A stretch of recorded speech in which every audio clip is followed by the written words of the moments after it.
नमस्कार, MDL news channel मध्ये आपलं स्वागत आहे। आज आपल्या सोबत सर्वांचे लाडके कवठा व गोनार सर्कलचा महाब्रँड असणारे एकलवकर अकॅडमीचे संचालक श्रीनिवास जाधव सर। नमस्कार सर, आमच्या न्यूज चॅनल मध्ये आपलं स्वागत आहे। नमस्कार।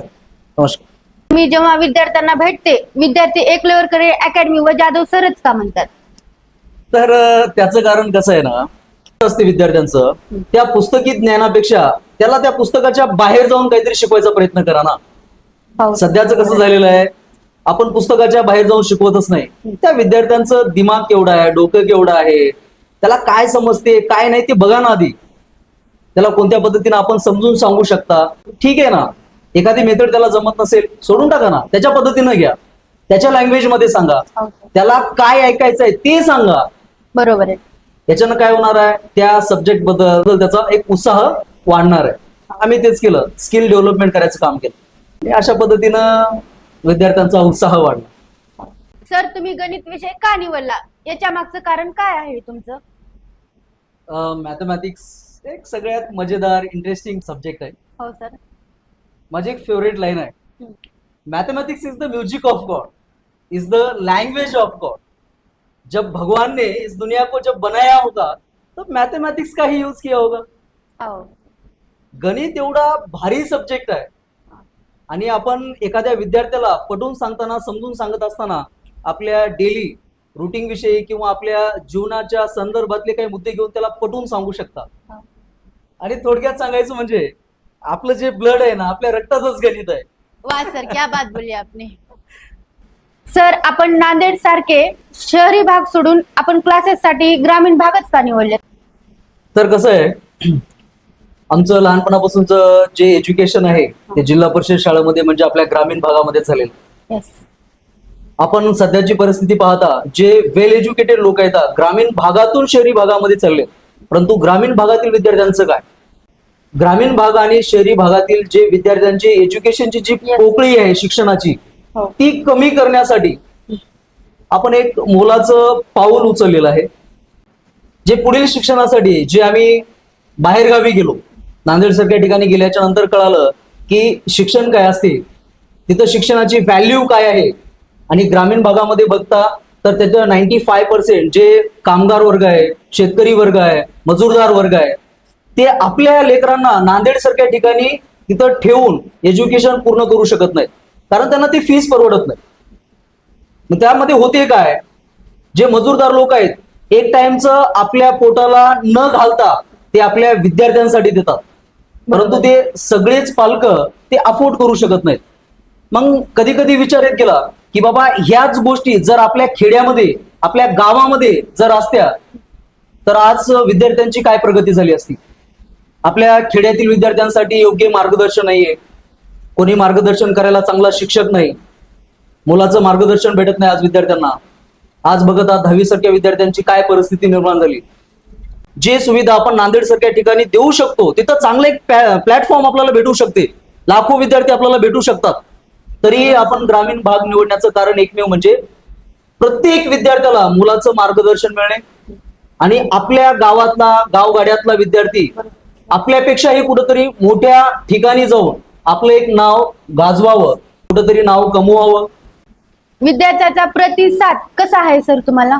सुरुवात कुठून झाली? मी 12ला असताना मला टीचिंगची एक एवढी मोठी सवय होती, एवढी हॉबी जबरदस्त होती माझ्यामध्ये की मी एखाद्या शिक्षकांना बघल्याच्या नंतर की माझ्या मनामध्ये असा एक उत्साह निर्माण व्हायचा, मी त्या स्टेजवर कधी जाईल आणि मी एखाद्या समोर बसणाऱ्या विद्यार्थ्यांना कधी मार्गदर्शन करेन। तो जो छंद आहे मी जोपासला, त्या छंदाला पाणी घातलं, खूप मोठं करायचा प्रयत्न केला आणि असं एक स्टेज निर्माण केलं आपलं। 2019च्या टाइमला कवठ्यामध्ये जेव्हा कोरोनाचा पिरियड चालू होता, त्या टाइमला लॉकडाऊन लागलं आणि मी एकलव्य करिअर अकॅडमीची सुरुवात केली, तरी पण विद्यार्थ्यांनी एवढ्या मोठ्या संख्येने प्रतिसाद दिला, एवढं भारी वाटलं। आणि खेड्यामध्ये स्टार्ट करत असताना सगळ्यात मोठा प्रॉब्लेम येते, प्रत्येक विद्यार्थ्याला बोलवा, त्याला एज्युकेशनचं महत्व समजून सांगा। आणि खेड्यामध्ये म्हणल्याच्या नंतर प्रत्येक विद्यार्थी झाला, पालक झाला, इथल्या लोकांची मेंटॅलिटी अशी असते एज्युकेशनच्या बाबतीत, आपल्याला हल्ली माहीतच आहे कॉफी प्रत्येक सेंटरला एवढ्या मोठ्या प्रमाणात चालत आहे. हो त्या मानसिकतेमधून लोकांना बाहेर काढणं आणि आपल्या क्लासेससाठी आपल्या प्रवृत्त classes. करणं हे सगळ्यात मोठं कठीण काम होतं माझ्यासाठी. मी प्रत्येक पालकांच्या मिटिंग घ्यायच्या, प्रत्येक पालकांना समजून सांगायचं, विद्यार्थ्यांना एज्युकेशनचं महत्व पटवून द्यायचं. तेव्हा ते एक एक विद्यार्थी माझ्याकडे जमा व्हायला लागला आणि अशा पद्धतीनं सुरुवात झाली. सर, तुमचं स्वप्न काय आहे? जेव्हा आपण ग्रामीण भागामध्ये क्लासेस चालू केले त्या टाइमला आपल्याला एकच मनामध्ये जिद्द होती, ज्या गोष्टी आपण करू शकल्या नाही त्या विद्यार्थ्यांच्या माध्यमातून करून घ्यायच्या होत्या आपल्याला. हो. मग यामध्ये बोलायचं म्हणलं तर मी जवळपास 6 वर्ष झालं ग्रामीण भागातील असा एक मातीमधून विद्यार्थी काढायचा प्रयत्न करायलो, असा एक एकलव्य काढायचा आहे मला, हा. जेणेकरून ते मला 100 पैकी 100 मार्क देऊ शकेल.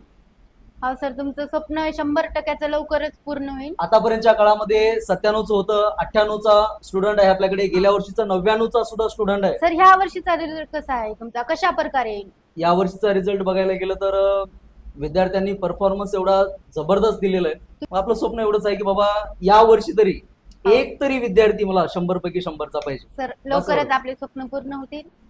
सर, गरीब कुटुंबातून विद्यार्थी आला असेल, त्याची परिस्थिती नसेल पैसे द्यायची, पण त्याची जिद्द असेल शिकायची, तर तुम्ही तशा विद्यार्थ्यांना कशा प्रकारे सपोर्ट करणार आहेत? अशा संपूर्ण विद्यार्थ्यांसाठी आपले एकलव्य करिअर अकॅडमीचे दार सदैव ओपन असतात. आपण प्रत्येक इव्हेंटला, ते समर फाउंडेशन असेल किंवा कोणता प्रोग्राम असेल, दिवाळी दसरा कोणताही असू जा, आपण त्या टाइमला विद्यार्थ्यांसाठी स्कॉलरशिप ठेवतो. आणि ऑदर सारखं नाही की 50%, 60% सूट, आपल्याकडे 100% सूट असते. तो विद्यार्थी त्या स्कॉलरशिपचा लाभ घेऊ शकतो किंवा स्कॉलरशिपचा पेपर न देता जरी आला तरी अशा विद्यार्थ्यांसाठी मोफत क्लास असतात. परंतु एकच कंडिशन असते त्या विद्यार्थ्यांना की क्लासमध्ये बसल्याच्या नंतर तुम्हाला 2 महिने दिले जातात. जर तुमचा परफॉर्मन्स योग्य असेल, 50% मध्ये जर तुम्ही येत असाल तरच तुम्हाला ते सूट दिली जाते बॅच. नसेल तुम्ही उगं यायचं म्हणजे यायचं, टाइमपास करायचा, सरांनी आम्हाला फ्री क्लास दिलेत, अशा विद्यार्थ्यांना त्यांचा परफॉर्मन्स बघूनच काढून टाकलं जातं.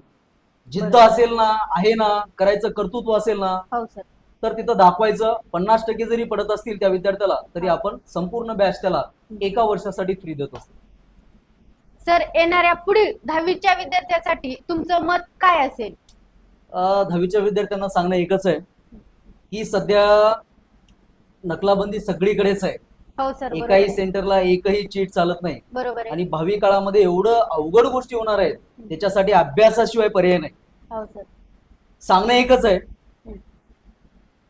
की मत कहो सर पर बोझ ज्यादा है, एक कहो दोस्तों तुम्हारा इरादा क्या है, क्या बात है हौसला हो तो साथ आओ, वाव. मंजिल हम देंगे, हे वादा हमारा है. तुम्ही लवकरात लवकर एकलव्य करिअर अकॅडमी जॉईन करा आणि आपल्या स्वप्नांची भरारी घ्या. क्या बात है सर. आमच्या MDL न्यूज चॅनलला एवढा मूल्यवान वेळ दिल्याबद्दल आपले धन्यवाद. धन्यवाद. धन्यवाद.